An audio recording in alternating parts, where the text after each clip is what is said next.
Welcome back. আশা করি তোমরা সবাই ভালো আছো। আজকে বৃহস্পতিবার, প্রায় বেলা 2:15 মতো বাজে। এই স্কুল থেকে ফিরতে গিয়ে কি বিপত্তি দেখো, সে কখন থেকে লিফটে আটকে রয়েছে, এ এখন এলো। Thank you so much. क्या हो गया था? वो लाइट आया ना। हाँ हाँ तो हाँ। हमने जीईबी पे लिया, फिर तो कपड़े चालू कर दिया। अरे मैं सोच रहा वो क्या हो गया, लिफ्ट के बीच में अटक गया। चलिए। मैं कपड़े धो के गया। স্কুল থেকে ফিরে কোথা দিয়ে যে সময় চলে যায়, এই দেখো এখন বেলা 2:45 বাজে। যে কোনো একটা পেরে দাও বাবা, এক্সস্টেড হয়ে গেছি রে রাই আজকে। ওটা বনুর মামা।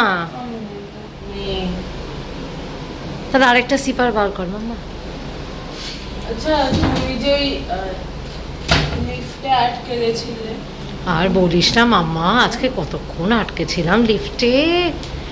মা গো, আমি তো জীবনেও কোনোদিন এই এক্সপিরিয়েন্সটা আমার হয়নি, এই আজকেই প্রথম হলো। লোকের মুখে শুনতাম লিফটে আটকে যায়, এই করে সেই করে। ভয় লেগেছে? ভয়ের থেকে বড় কথা ভীষণ সাফোকেটিং, জানিস তো বাবা, ভয়ানক সাফোকেটিং। আর এমনভাবে আটকেছি না, মানে 5তলা 6তলার মধ্যে পোর্শনটুকুতে, এমন না যে একটা পোর্শন ওপরে গিয়ে বা একটা একটা এলিভেট করে আটকেছি, ঠিক আছে, সেটা না, মানে হচ্ছে 5তলা 6তলা দেওয়ালটা এক্স্যাক্টলি, মানে ওই দেওয়ালটার মধ্যে আটকে গেছি। ওই নিচে সিকিউরিটি আঙ্কেলগুলো এলো, তারাই সব করে দিল। মাম্মা দে গ্লুকন-ডি জল বানিয়ে দিয়ে আয়। ফিরে একেবারে যেন কাজের পাহাড়ের মধ্যে পড়তে হয়। যদিও বা এটা রোজকার ব্যাপার, তবে অন্যান্য দিন এতটা দেরি হয় না।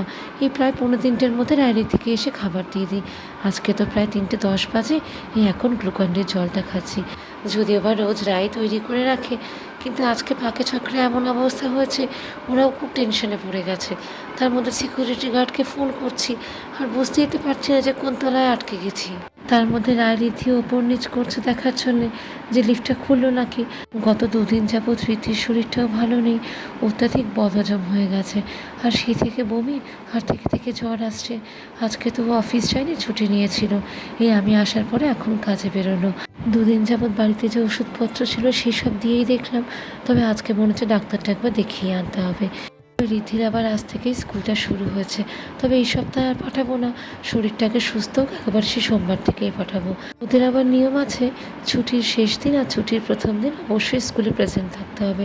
এখন অবস্থার পরিপ্রেক্ষিতে আর কি করব বলো, এই ডাক্তারের প্রেসক্রিপশনটা সোমবার দিন জেরক্স করে দিয়ে দেবো। তবে হোয়াটসঅ্যাপে ওর দিদিমণিকে লিখেও দিয়েছি, শরীরটা খারাপ থাকার ফলে এই সপ্তাহে পাঠাচ্ছি না। ফেরার সময় নিচের দোকান থেকে কতগুলো ঝিঙে নিয়ে এসেছি। দেখি রাত্রিবেলার জন্য আজকে একটু ঝিঙে আলু পোস্ত করে নিই। এই ঝিঙে আলু পোস্ত করছে শুনে রীতি একেবারে বাড়ি মাথায় করেছে। ওই ঘরে গিয়ে আবার কান্নাকাটি করছে। আসলে ওকে তো এখন 2 বেলা শুধু ভাত আর তার সাথে একটু আলু সেদ্ধ দিচ্ছি, যতক্ষণ আর শরীরটা ঠিক হয়। আসলে আমারও খানিকটা ভুল হয়েছে ঝিঙেগুলো নিয়ে আসাতে। আবার রেখে দিলে পরে যদি শুকিয়ে যায়, সেই ভয় কেটে কুটে বসিয়ে দিয়েছি। এখন ভাবছি না করলেই হতো।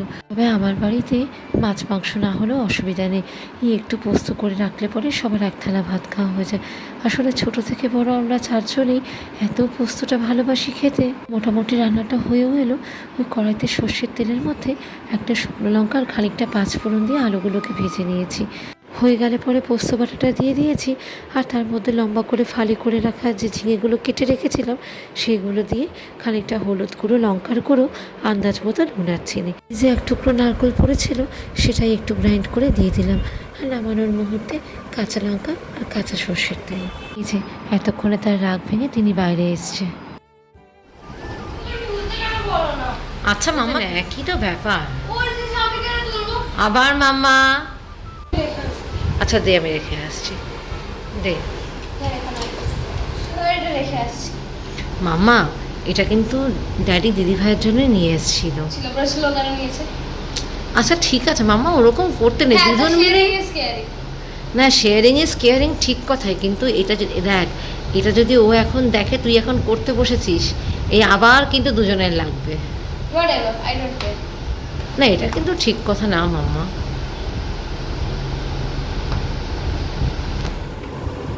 শরীরটা আজকে ভাল লাগছে একটু মাম্মা।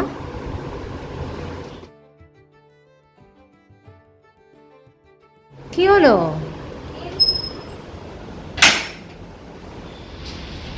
মা, তুই যে জুতোগুলো পরিস না, সেগুলো আমাকে একটু দেখে বার করে দিবি। কি হলো, ভাল লাগছে না শরীরটা?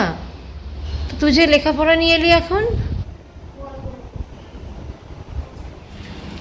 মাম্মা কোথায় যাচ্ছিস বাবা? হাওয়াই ছুটিটা পড়ে যেতে পারতিস বাবা। গোটা সামার ভ্যাকেশনটাই রীতির যে খুব একটা ভালো কেটেছে তা না। ওর সবই বন্ধুবান্ধব বাড়ি গেছিলো, এই এখন 1-2 জন করে ফিরতে শুরু করেছে। প্রায় বিকেল 5টা, সোয়া 5টা বাজতে যায়। কি ভয়ানক রোদ এখনও দেখো। ঠিক আছে, দেখ যেটুকু ভাল লাগে সেটুকুই কর, নাহলে একেবারে সন্ধ্যেবেলা নিয়ে বসিস মামা। এখন ছেড়ে দে বরঞ্চ, এখন একটু আধ ঘন্টা 1 ঘন্টা গিয়ে একটু ঘুমিয়ে নে। যা মা, হ্যাঁ যা মা, এখন একটু গিয়ে শুয়ে পড়ো মা, যাও।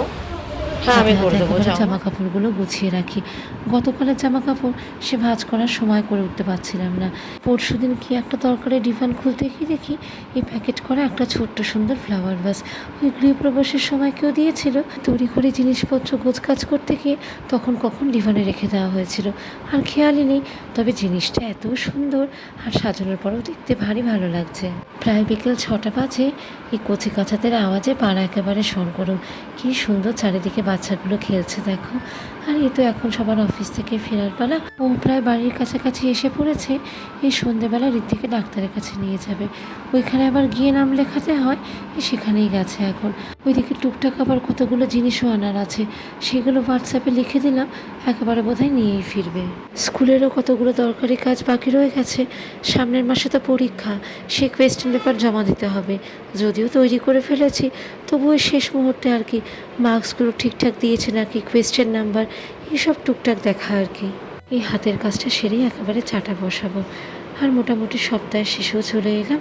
দেখতে দেখতে কেমন দিন কেটে যায় বলো। আর আজকের ভিডিওটাও এই অবধি। সবাই ভালো থেকো, সাবধানে থেকো, সুস্থ থেকো। ভিডিও ভালো লাগলে পরে অবশ্যই like, comment, subscribe, follow and share. টাটা, সি ইউ।